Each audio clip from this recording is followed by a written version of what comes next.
This is Pulse 95. Pulse 95. It's the MorningMajis. It's the MorningMajis. Talking the stories that are shaping headlines, plus those that make you go, Yes, we're looking at more updates coming out of COP26 in Glasgow. It has been the talk of every day, every single day for the past couple of days. You know, COP26 has been on the headlines, and today we're talking about how the UAE climate envoy has met with John Kerry. Dr. Sultan Jaber has also met the Director General of the International Atomic Energy Agency. Now, Dr. Sultan Jaber, who is the Minister for Industry and Advanced Technology right here in the UAE, and the UAE Special Envoy for Climate Change, did meet U.S. Climate Envoy John Kerry at COP26 in Glasgow. Now, the climate officials were participating in a session which was organized by U.S. think tank, the Atlantic Council, alongside Kenya's Minister of Foreign Affairs and Bill Gates, who is the co-founder of Microsoft. Now, Dr. Al-Jaber said they discussed the importance of investing in climate initiatives that are inclusive and financially sustainable and how to reduce emissions without affecting economic growth. And that does seem, to be the obstacle with most countries. They want to be, financially sustainable, but still, they want to, invest in climate initiatives, but not, be impacted so heavily economically. And now that is what Dr. Sultan Jaber is trying to do, and that's what they touched upon. Now, under the direction and vision of, their leadership, the UAE has adopted an open and inclusive approach and has transformed into a global hub for science and innovation, a pioneer in the energy and clean energy sectors, and even a model for strategic partnerships. So again, it does look like everything is going according to plan, and they are hitting, the target on how to be financially sustainable, but at the same time, put our climate, put sustainability, green energy at the forefront of the objectives. Absolutely. And the discussions there, they centered on green partnerships between the countries and sustainable development here in the Middle East altogether, not just in the UAE, obviously. So it was a great discussion, and I believe that this is going to go somewhere. Very beneficial for all of us in the world, all thanks to the UAE leadership as well. Another initiative that was actually discussed and undertaken at the COP26 Climate Summit in Glasgow by the UAE is the $1 billion platform that is backed by the UAE and the International Renewable Energy Agency. I'm talking about a big commitment here. Sheikh Abdullah bin Zayed, the Minister of Foreign Affairs and International Cooperation, launched the Energy Transition Accelerator Financing Platform. That's a global climate finance facility to accelerate the transition to renewable energy in developing countries. So the UAE basically committed $400 million in funding provided by the Abu Dhabi Fund for Development to anchor the plan to secure $1 billion in total funding. So according to Sheikh Abdullah, he did say that the new ITAF platform reinforces our long-standing commitment to support positive climate action in developing and vulnerable countries. And of course, the UAE is proud to act decisively in pushing forward a responsible sustainability-led agenda and also in assisting other nations to benefit from the significant advantages of renewable energy. So joining Sheikh Abdullah at the announcement was, of course, Dr. Sultan Al-Jaber. The launch, it took place again at the COP26 Climate Summit in Glasgow, and it was attended by the Prime Minister of Antigua and Barbuda, and President of the Maldives as well, and the President of Togo as well. And this is the kind of initiative that combines partnership, policy, and finance to create tangible progress. And it is this focus on practical results that has motivated the UAE to offer the host COP28 in the year 2023. Yes, now the backers do hope to finance 1.5 gigawatts of new renewable energy power across developing countries by 2030. Now, the Director General of IRENA did say that the agency was raising the bar after its work to support renewable projects across 21 developing countries. And he did say, I quote, "We are clear that renewables are less and less costly," he said, "and we are showing that the capacity of renewables have been outpacing the traditional sources of energy." Now, out of every $5 invested in energy, $4 is for renewable capacity. Now, ATOF will be managed by Arena from its Abu Dhabi headquarters and capitalizing on the UAE's climate finance market and even renewable energy innovation infrastructure. Now, the new accelerator program will actually help mitigate investment risks and finance renewable energy products in developing countries that may otherwise struggle to secure sufficient capital. Again, we're looking at how we are going to, the UAE and the US are trying to provide renewable energy resources not only to their countries, but to all countries that are struggling financially and don't have the infrastructure to do so. And they will be pledging, donations, and they will be raising money to do so. Yeah, that's right. The Emirates joined the global Methane Pledge along with more than 100 other countries. Also yesterday, actually on Tuesday, the UAE joined calls for the impact of climate change on security to climb to the top of the agenda at COP26. Also on Monday, the UAE and the US, as we just mentioned, unveiled a joint initiative to drive rapid and transformative climate action on the agriculture sector as they look forward to boost investment in science and innovation to ensure this sector contributes to solving the climate crisis. So this all happened only in the first 4 days of the COP26 summit. So we're going to be discussing more on what has been decided and all the initiatives that have been undertaken from the COP26 summit in Glasgow. So that discussion we're going to keep a close eye on, and we have a lot more coming from the COP26 to discuss this morning. So stay tuned to the Morning Majlis. This is Pulse 95. Pulse 95. It's the Morning Majlis. It's the Morning Majlis. Talking the stories that are shaping headlines, plus those that make you go, Yes. Welcome back onto the Morning Majlis, and we're talking about China right now. China just happens to be the world's largest funder of coal. Now it's closing down its finance for the whole industry overseas. So what does that really mean for the world on climate change right now?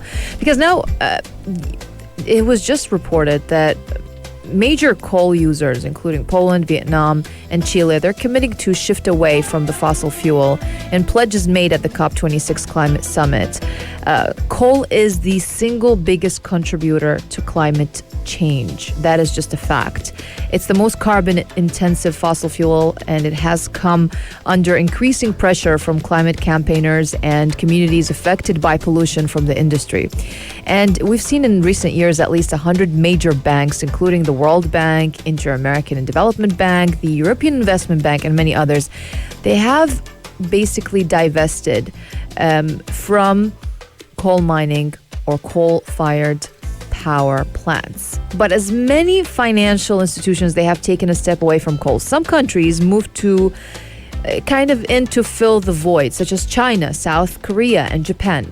China, in particular, has played a particularly big role. The country provided half of overseas public finance to coal-fired power plants between the years 2013 and 2018. So China's massive foreign investments in coal, they have given it the reputation as a lender of last resort for many African and Asian countries eager to boost power capacity to fuel economic growth. But developing countries reliant on China could now find their energy policies turned on their head, literally. Because at the UN General Assembly in September, Chinese president announced plans to abandon building new coal power plants abroad. Yes, and we're looking at also they are, going to stop funding. They did have plans to fund over 20 coal plants, and now, they stopped it all to meet the goals of the Paris Agreement to limit global temperature rises to 1.5 degrees. Now, the global transition to clean power does need to progress 4 to 6 times faster than at present. Now, with coal being the single largest contributor to climate change, phasing it out and delivering a rapid, inclusive transition to clean energy is essential if we do need to keep the 1.5 degrees alive. Now, as we do know, coal is the single biggest contributor to the most carbon intense. It is the most carbon intensive fossil fuel, and ever since that announcement, the coal prices have clawed back after Beijing signals, pacing down the price drive. Now, China thermal coal futures rebounded nearly 9% yesterday after falling for 10 straight days, as the government did indicate to pace down price intervention at a meeting earlier that day.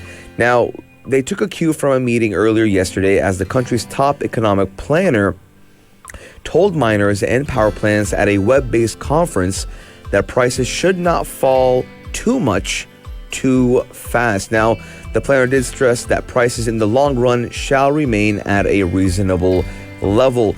Now, the planner also did call for power firms and miners to secure 100% coal supplies under term contracts to stave off big price fluctuations.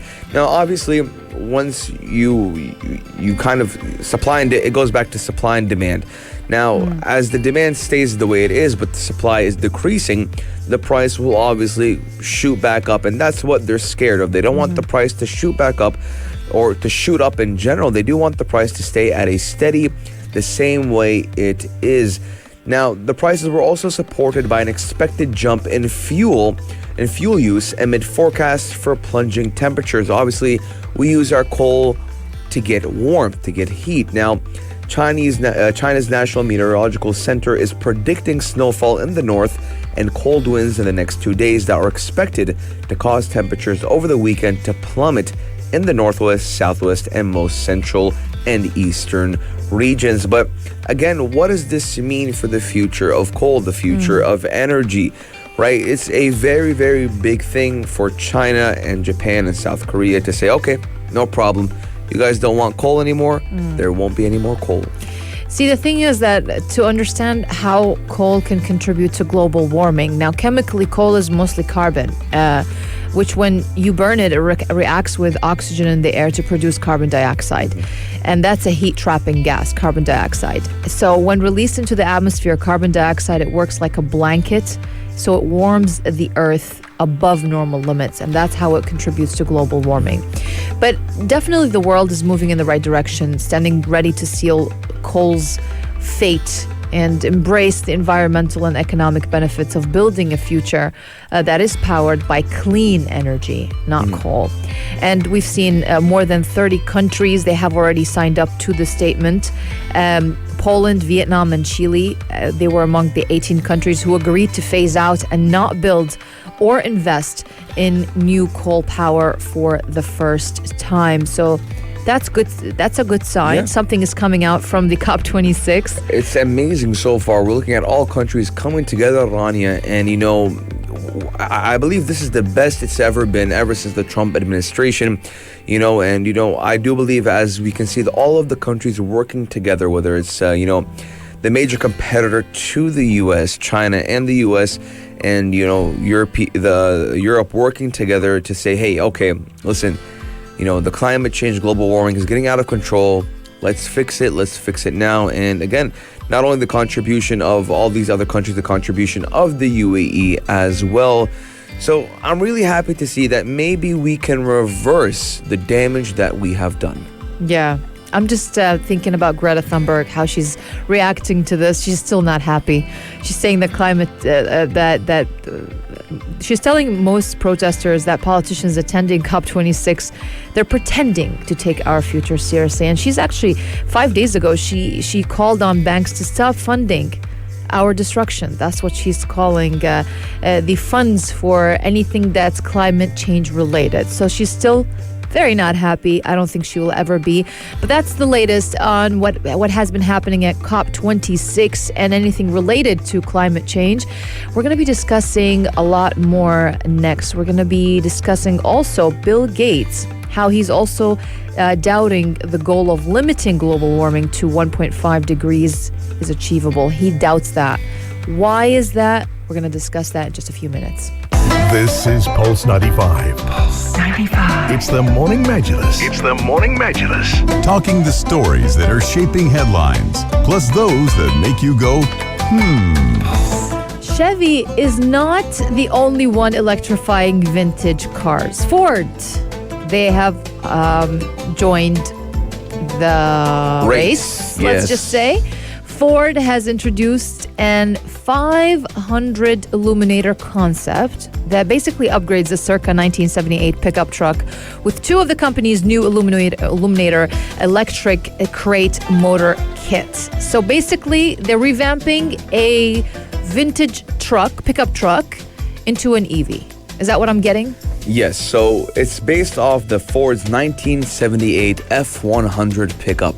Okay. Now, in the United States, Rania, if you remember, because both of us, we lived in the United States for quite some time, the number one flagship car of America was pickup trucks. Of course. And the number one selling car in the United States is the Ford F-150 pickup. Is it? Yes. Oh, this is great information to know. So now we're looking at how, a lot of governments and economies are pushing. I mean, we were just talking about the COP26 earlier throughout the hours. And, they're pushing for electric vehicles. Now, the number one electric vehicle flagship is Tesla and, Tesla's Model 3. But now a lot of, automakers are realizing that it's either they jump on the train or the boat of EVs now or get left behind. So it's kind of a jab. Ford is making a jab to the Tesla Cybertruck, if you remember that one. I know that one. The Cybertruck hasn't been released yet. About a year and a half ago, 2 years ago, Elon Musk did release it. But I like the SUV. Yes, the SUV is beautiful. It is beautiful. It's a good one. Yes, and now we're looking at how Ford has jumped to the plate and said, hey, calm down, Mr. Elon Musk. We are the kings of pickups. And, they're doing this all-electric, all-wheel drive F100 Illuminator. And it does have a whopping 480 horsepower and features Ford Performance Parts electric crate motor. Now, we're looking at this being, the classic type of car look, classic interior, but the difference, Alania, is it has an electric motor and it has a huge display inside to, use all the functionality of an electric car. Yeah, it has the touchscreen. Has a touchscreen just like the Tesla. I know. You've been in a Tesla of before, course. yes? Yes. Teslas, they have They have this huge touch screen. Huge touch screen. Yeah. They deranged from all the gauges and everything. Everything you is play done. games on it. Exactly. You listen to everything. You can watch YouTube, everything.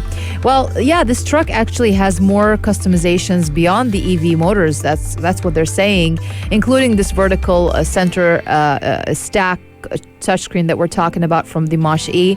Again, you'll be seeing custom aluminum forge line wheels, also a billet aluminum dash from JJR Fabrication, and avocado tanned leather from MDM Upholstery. So this may look like a classic truck, but it's not a pointed like one for sure. That's what they're saying. And Ford, they're eventually hoping to supply everything you might need for an EV retrofit, including batteries, controllers, and traction inverters. And you'd only want to buy the motor right now if you have the resources to basically complete the rest of the puzzle yourself. So let's say, for example, Rania, you have a love and a passion for the classic Mustangs. Yeah. Right? But you want to make it your own build, right? You want it to be electric.